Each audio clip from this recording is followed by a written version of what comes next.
Bonjour à tous et bienvenue dans l'univers du 7e art avec les sorties de films au Ciné-Palace d'Épinal cette semaine.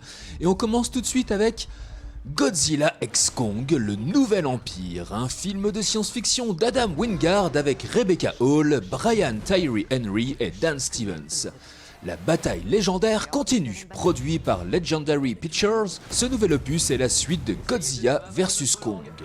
Le tout-puissant Kong et le redoutable Godzilla unissent leurs forces contre une terrible menace encore secrète qui risque de les anéantir et qui met en danger la survie même de l'espèce humaine. Godzilla x Kong, le nouvel empire, remonte à l'origine des deux titans et au mystère de Skull Island, tout en révélant le combat mythique qui a contribué à façonner ces deux créatures hors du commun et lier leur sort à celui de l'homme pour toujours.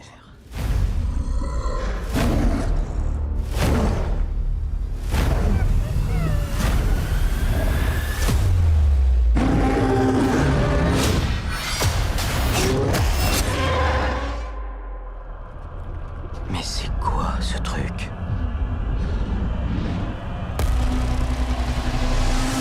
Du Cobu passe au vert, une comédie d'Elysée Moon avec Elysée Moon, Émilie Quint et Frédéric Bell. Nouvelle rentrée à Saint-Potache. Cette année, Du Cobu a une idée de génie. Prendre une année sabbatique pour sauver la planète, mais surtout pour sécher l'école. Mais la touche ne compte pas se laisser faire si facilement. Tricheur et écolo, c'est pas du gâteau. Exaspération. Cette année, pas de vague. Il est où du Cobu? Il nettoie la promenade qui longe la plage avec Casper. Arrête, t'es pas sincère. Tout ce que tu veux, c'est glander. Il va falloir frapper fort, monsieur le directeur. Et tuer dans l'œuf cette rébellion. Répression et extermination. Un nouveau parking? Vous dégagez tout et vous bétonnez. On peut pas les laisser faire ça. Bis Repetita, une comédie d'Émilie Noblet avec Louise Bourgoin, Xavier Lacaille et Francesco Montanari. Delphine, prof de lettres désabusée, a un deal bien rodé avec ses élèves, il lui fiche une paix royale, elle leur distribue des 19 sur 20. Mais la combine se retourne contre elle quand ses excellents résultats, fictifs, propulsent sa classe au championnat du monde de latin à Naples. Comble du cauchemar, c'est le neveu très zélé de l'approviseur qui est choisi comme accompagnateur. Pour sauver l'option latin et surtout sa situation confortable, Delphine ne voit qu'une solution, tricher. C'est une secte ou quoi? Datif L'Oréal ou ablatif L'Oréal? Là, on a juste rien compris. On a compris qu'on était des grosses merdes. Tout ça parce que vous avez la flemme de nous faire court. Bah tu dis n'importe quoi. C'est-à-dire, vous avez jamais fait quoi? On va tricher. C'est vous la prof et c'est vous qui nous dites de tricher, mais c'est immoral. Immoral. Ça va pas, non? Isma, venite, hoc pra eclaressimum. On est vraiment obligé de faire genre qu'on comprend ce qu'il dit, là? Moriturites salutant. Est-ce que c'est clair pour tout le monde? Vous êtes en train de tricher? Ça me fait pas rire, mais bon, c'est pas bien grave. Y a rien de grave pour vous, en fait. En fait, tout ce qui compte pour vous, c'est de garder votre petit confort de fonctionnaire. Sidonie au Japon, un drame d'Élise Girard avec Isabelle Huppert, Tsuyoshi Ihara et Auguste Dill. Sidonie se rend au Japon à l'occasion de la ressortie de son best-seller. Malgré le dévouement de son éditeur japonais avec qui elle découvre les traditions du pays, elle perd peu à peu ses repères. Surtout lorsqu'elle se retrouve nez à nez avec son mari, disparu depuis plusieurs années. Antoine, mais c'est vraiment toi. Sidonie, Vous croyez aux fantômes? Pourquoi tu es revenu? je suis pas revenu. Je suis jamais parti, Sidonie. L'écriture, c'est ce qui reste quand on se retrouve sans rien. Je sais pas ce qui m'arrive. Ne pleurez pas, Sidonie-san. Je suis heureuse de vous connaître. Moi aussi. Au Japon, nous gardons nos sentiments pour nous. J'avais peur, je crois, de l'inconnu.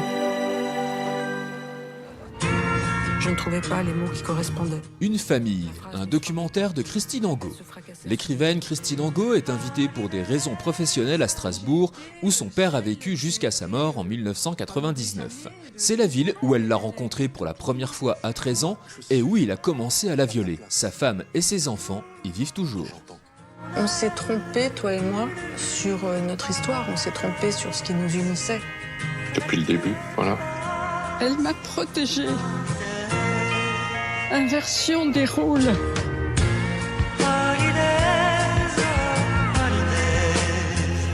Il y a le nom. Il y a le nom? Je dis que c'est moi.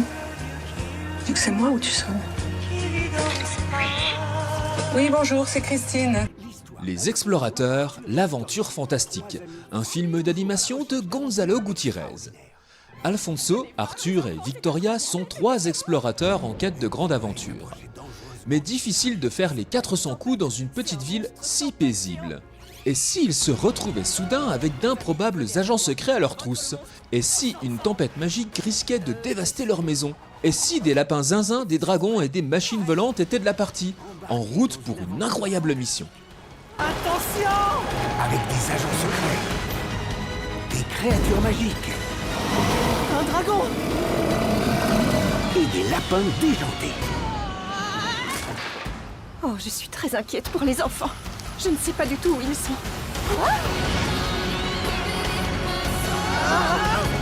Sauvons le village! En avant tous! Nous deviendrons des héros.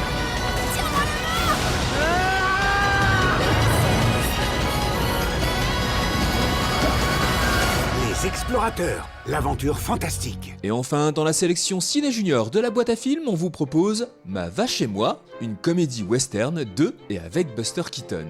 Friendless, jeune vagabond sans le sou, se fait embaucher dans une ferme. Il y rencontre Bron Keyes, une vache destinée à l'abattoir.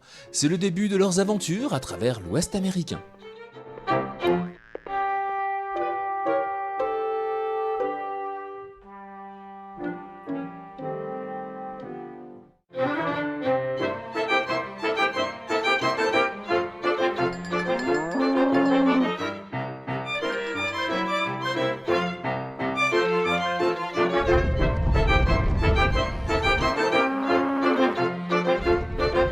Bon cinéma à toutes et à tous, et à la semaine prochaine pour les nouvelles sorties ciné. Et d'ici là, n'oubliez pas... Vive la cinéma!